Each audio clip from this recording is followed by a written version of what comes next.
En este tercer apartado vamos a tratar sobre las instituciones que llegaron antes de la Unión Europea. Es decir, todas esas instituciones que han sido precursoras de las instituciones actuales. Para ello, en primer lugar, hablaremos brevemente de lo que es el proceso de integración funcionalista, hablaremos cuál es el marco de los tratados en los cuales se han desarrollado primero las comunidades europeas y luego la Unión Europea, hablaremos muy brevemente de la Comunidad Europea del Carbón y del Acero, también de la Comunidad Europea de la Energía Atómica, la Comunidad Económica Europea y, por último, dedicaremos unos minutos a el salto cualitativo que supuso la creación de la Unión Europea con respecto a las comunidades europeas anteriores. En primer lugar, veíamos en el apartado anterior la Declaración Schuman y cómo fue el inspirador de la creación de las comunidades europeas, cómo fue el proyecto que realmente pudo sacar adelante lo que es esta idea de la creación de una unidad europea y que en su caso no se basó tanto en una construcción desde arriba hacia abajo, es decir, no se basó en la creación de una constitución europea, sino que muy al contrario lo que buscaba era la realización de esas solidaridades de hecho. Los principales objetivos de estas comunidades europeas, tal y como estaban concebidas en el plan de Monnet, que luego cristaliza Schuman en su acuerdo con Adenauer, son los siguientes. En primer lugar, una integración de la industria europea, pero sobre todo aquella industria europea que está destinada a la creación de armas, es decir, aquella industria europea que podía permitir un enfrentamiento entre Francia y Alemania. Por tanto, lo que se busca es poner en común aquellas industrias que precisamente eran más necesarias para hacerse la guerra. En concreto, por un lado, las producciones de hierro y de carbón, que son las que permiten la generación del acero, y estas a su vez las que permiten la creación de armas, de vehículos, etc. ¿Cuál era el objetivo? Generar una interdependencia tanto entre Francia como Alemania como el resto de países que se quisieran adherir y de manera que todos estos conocieran cuál estaba siendo la posible producción bélica de todos sus vecinos. Así, esa independencia se espera que evite los conflictos y que sea garante de la paz. Por otra parte, estamos en una Europa completamente destruida que está empezando a renacer de sus cenizas a través del Plan Marshall. Lo que busca es dinamizar la economía para incrementar la prosperidad. Ampliando los mercados, lo que se está permitiendo es que las industrias europeas empiecen a generar economías de escala. Por otra parte, el segundo de los objetivos, a través de esta comunitarización de la política, es decir, de la creación de unas instituciones que velen por el cumplimiento de estos objetivos, se ven como un preámbulo para la creación de una futura unión política. Es decir, estos pasos sucesivos, estos pasos que se van a ir dando poco a poco, lo que van a ir es generando una convivencia, una manera de trabajar juntos, que sea lo que permita que finalmente se desarrolle una unidad política en la forma de federación, tal y como la propia Declaración Schuman establecía.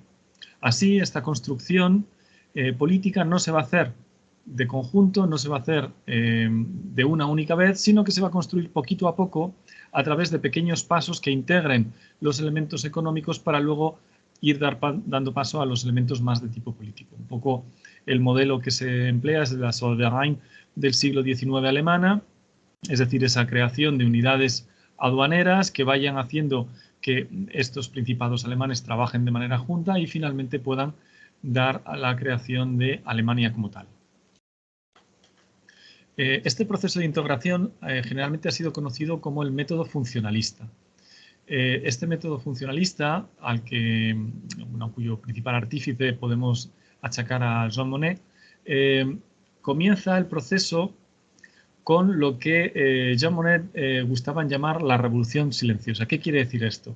Se trata de pequeños cambios ligeros, poco a poco, paulatinos, que cambien las poblaciones y a su vez cambien también a los individuos, a los políticos, a la estructura económica, la estructura social, es decir, un cambio silencioso que se opere desde abajo, que vaya generando esa relación de trabajo conjunto y que al final en su agregado suponga un cambio cualitativo, es decir, es llegar al cambio cualitativo a través del cambio sucesivo paulatino. Además, el camino para este proyecto queda completamente expedito cuando fracasan las grandes construcciones desde arriba, en concreto la Comunidad Europea de la Defensa. El fracaso, incluso en la propia Francia, que había sido su promotora de esta Comunidad de la Defensa, muestra que las grandes construcciones no van a ser la vía y, por el contrario, lo que se busca es crear, tal y como lo dice el propio Jean Monnet, solidaridades de hecho. Es decir, una manera de imbricar las economías europeas, interrelacionarlas las unas con las otras para que hagan que el ejercicio de la guerra sea completamente contraproducente. Es decir, hacemos que esta integración económica haga que no sea rentable invadir a los vecinos, de manera que la integración económica será la que preceda a la integración política. Para ello, este tipo de acuerdos serán tratados entre los estados. Se abandona de esta manera con el proyecto más de corte federalista, en el que lo que se buscaba era la creación de una convención constituyente en la que cada uno de los estados miembros llevara una serie de representantes que redactaran una constitución y que ésta luego se sometiera a la consideración del pueblo europeo. Pues bien, ese proyecto finalmente no se materializa en absoluto y en cambio se va a otro tipo de proyecto que es más de naturaleza intergubernamental. Por ello, lo que se busca es la creación de tratados que fijen estas normas y a partir de estas normas y del respeto a estos tratados que se logre que cambie la dinámica entre los Estados miembros.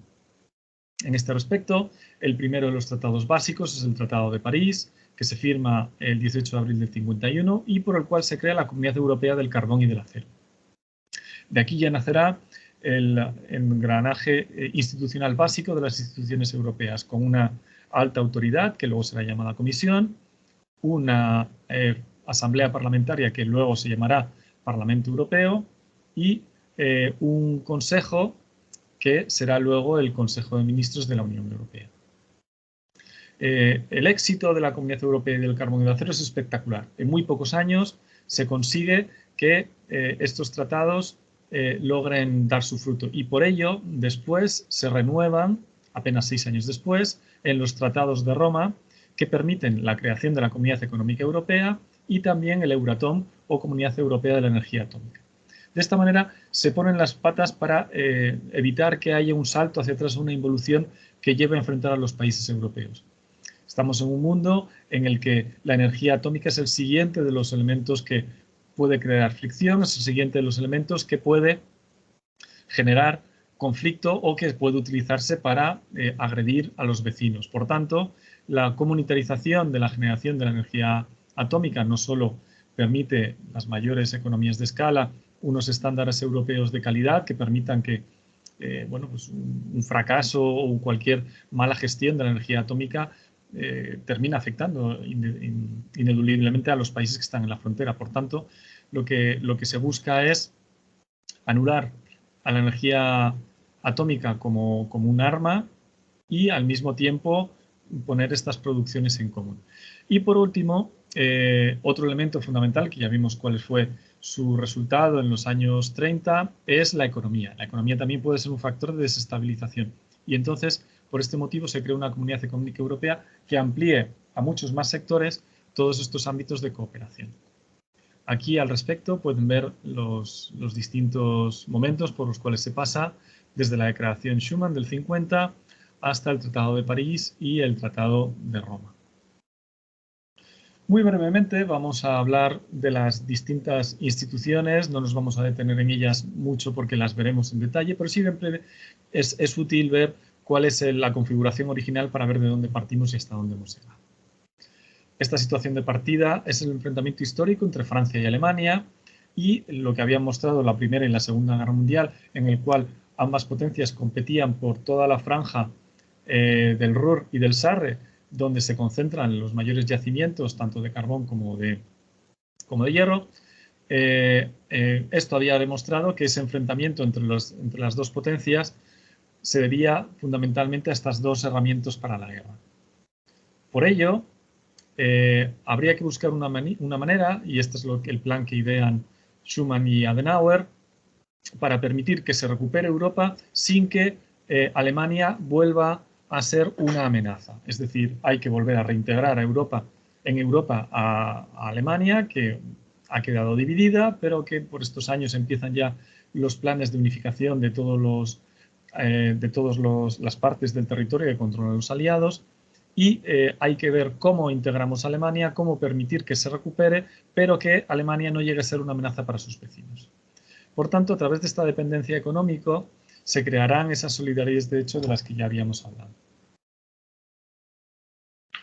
¿Quiénes se unen? Al llamamiento francés y alemán se une el Benelux e Italia, es decir, Bélgica, Países Bajos y Luxemburgo se unen junto a Italia y forman las 6 comunidades originales. A este respecto, bueno, tienen las 6 estrellas de la bandera original, que luego pasará a ser 9 con la incorporación de nuevos países posteriormente. ¿Qué hace esta autoridad? Controla la explotación del carbón y del acero en el continente, y esto tiene una serie de consecuencias. Mejora el comercio entre estados, al no haber ya barreras entre ellos, se crea un mercado interior de las materias primas. Este mercado interior permite optimizar y modernizar la industria de todos los países, que estaba francamente devastada después de la guerra. Permite también cierta movilidad laboral entre los países, y esto hace también que, prohibiendo las subvenciones a la industria nacional, solo las empresas más competitivas se quedan en el mercado. Además, esta Comunidad Europea del Carbón y del Acero fija la política comercial exterior, de manera que al negociar juntos los europeos tienen una mejor posición negociadora con respecto al resto de países del mundo.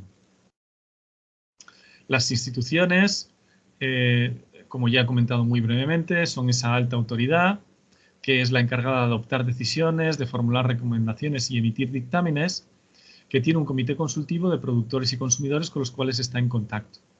El Consejo de Ministros representa a los Estados miembros con un ministro por país y son los encargados de tomar gran parte de las decisiones, mientras que la Asamblea es simplemente de carácter consultiva y se genera con 78 parlamentarios nacionales que son designados por cada uno de sus parlamentos nacionales. Por último, y muy importante por el papel que tendrá a la hora de profundizar en la creación de un Estado o de un derecho europeo, mejor dicho, que prime sobre el resto de estados nacionales, tenemos un Tribunal de Justicia compuesto también por jueces de todos los estados miembros que garantice la aplicación e interpretación correcta de los tratados. En segundo lugar, la siguiente pata de la que ya habíamos hablado es la pata de la energía atómica. Tenemos una situación de partida en la que todos los estados europeos coinciden. Hay una dependencia energética europea con respecto al exterior, y entonces la energía atómica era una de esas maneras de evitar esa dependencia de los combustibles fósiles ante la necesidad europea de encontrar una fuente de energía constante y asequible que permita tener una capacidad de creación energética constante a lo largo del tiempo sin depender de las fluctuaciones que tienen estos combustibles fósiles. Además, tenemos el factor de que la energía nuclear tiene distintas implicaciones armamentísticas y, por tanto, al ponerla en común, se preserva de mayor manera la libertad de los Estados miembros. ¿Qué objetivos tiene esta Comunidad Europea de la Energía Atómica? Pues tiene el objetivo de desarrollar una industria nuclear energética europea, de manera que, de nuevo, volvamos a ver economías de escala, proporcionar una seguridad del abastecimiento energético al conjunto europeo, de manera que haya una estrategia común para el desarrollo energético, que haya un control de los estándares de seguridad, sobre todo teniendo en cuenta que un accidente nuclear en Francia afectaría a todos sus vecinos, por ejemplo, que haya algún plan común de desarrollo y algún mecanismo de protección radiológica ante desastres. De esta manera se genera un mercado interior de bienes y equipos nucleares, lo cual, teniendo en cuenta la rareza de este tipo de instalaciones, permite economías que hagan que sea mucho más rentable la explotación de esta energía que si se hiciera solo desde una base nacional. Las instituciones se parecerán bastante a las que habíamos visto para la CECA. Ahora la alta autoridad se llamará Comisión o Comisión Euratom. Habrá una asamblea consultiva, un consejo de ministros, un tribunal de justicia y un comité económico y social. Además, se creará una serie de instituciones especiales como la Agencia del Abastecimiento y la Oficina del Control de Seguridad de la Energía Atómica. Por su parte, la Comunidad Económica Europea también sigue profundizando en los elementos que hemos visto hasta ahora.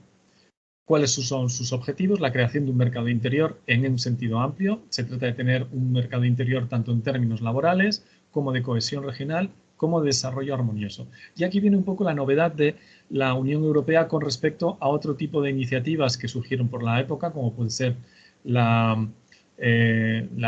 Unión Aduanera que proponía Reino Unido, la EFTA, European Free Trade Association, la Asociación de Libre Comercio Europea, que lo que buscaban era únicamente una unidad aduanera. Ese tipo de iniciativa, que no es nueva y no es ningún invento actual, lo que tiene de particular es que no proporciona ningún tipo de compensación a los estados que participan, de manera que algunos estados, sobre todo aquellos que tienen mayor capacidad de exportación y los que tienen una mayor productividad, pues pueden beneficiarse mucho más que otro tipo de estados que no están en estas circunstancias.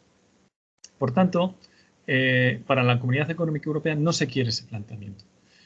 Si se hubiese seguido ese planteamiento, las desigualdades dentro de la Unión Europea podrían haberse exacerbado, no tanto entre Estados miembros como entre lugares que son muy competitivos y espacios que no son muy competitivos. Para ello, se establecieron una serie de fondos de cohesión regional para hacer un desarrollo más armonioso, es decir, permitir que las regiones más pobres tuvieran una capacidad de desarrollo y algo que ofrecer al mercado común. Se establece una política también que tratará algunas cuestiones como las agrarias, el campo, para que el campo no quede despoblado y que tenga una cierta protección. Habrá una unión aduanera, es decir, todo el espacio europeo tendrá una unidad aduanera con respecto al exterior y una política comercial común que hará que la Unión pueda negociar con respecto al conjunto. Esto llevará a lo que se conoce como una progresiva comunitarización de las competencias nacionales. ¿Qué quiere decir esto? Que los Estados miembros trasladan a la Comunidad Económica Europea la toma de decisiones en determinados apartados y no dejan de renunciar a su capacidad, pues están representados a través del Consejo, pero las decisiones son vinculantes, de manera que la Comisión tendrá un papel fundamental a la hora de velar por esa aplicación de los tratados.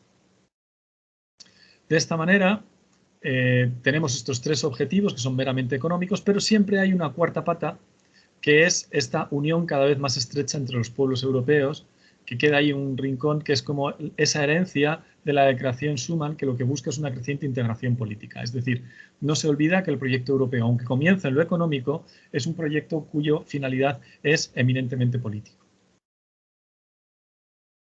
A este respecto, en esta Comunidad Económica Europea, la Comisión representa el interés europeo, para ello tiene la iniciativa legislativa y se trata de ser la guardiana de los tratados, tiene la capacidad de sancionar a los Estados miembros con multas si no cumplen con los tratados.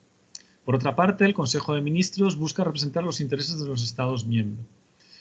Y por el contrario, la Asamblea Parlamentaria, que pronto volverá o pasará a llamarse Parlamento Europeo, solo tiene un poder de dictamen, es decir, solo es consultiva y desde el principio comienza todas sus reuniones con el objetivo de lograr una elección directa. Esa elección directa será la que le dé una mayor legitimidad para estar en el mismo pie de igualdad que el Consejo, cosa que ahora no ocurre. Esta Asamblea Parlamentaria hasta 1979 no logrará esto que estamos comentando ahora, es decir, la Asamblea Parlamentaria solo tendrá poder de dictamen y bueno, las reuniones de los parlamentarios europeos serán fundamentalmente destinadas a ver de qué manera pueden implementar este tipo de actividades y un cierto control sobre Comisión y Consejo, pero que es muy pálido.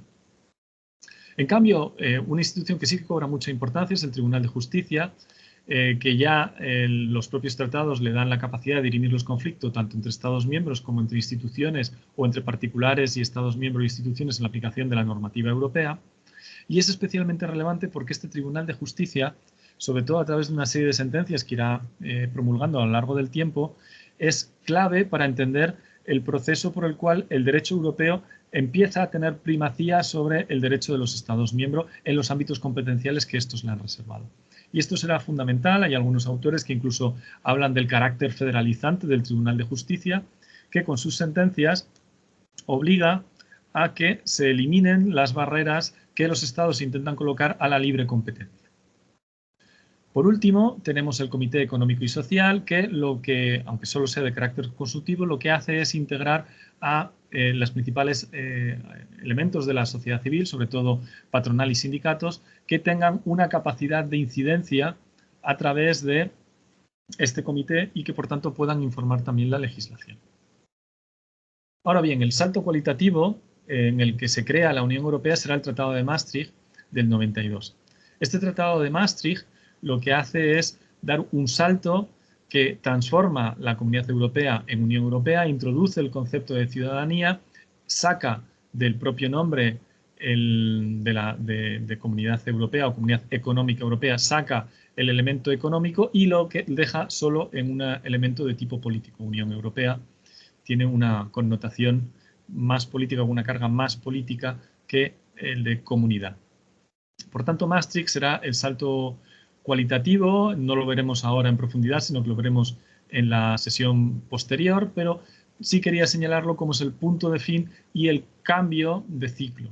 Ese cambio de ciclo es importante decirlo porque aun todavía se puede ver a gente que sigue hablando de las comunidades europeas, hay que notar que esta Unión Europea ha hecho un salto espectacular que no tiene nada que ver y con los sucesivos tratados que irán llegando más adelante, como pueden ser el de Ámsterdam, el de Niza o el de Lisboa, la Unión Europea irá dando saltos sucesivos para cada vez tener más un carácter ya netamente político. Esto lo podemos ver en Maastricht, siempre tuvo una vocación política, pero desde la transformación en Unión Europea ya no hay ninguna duda de ese carácter. En el siguiente apartado veremos las ampliaciones fruto de estos tratados, tanto de tipo territorial como competencial.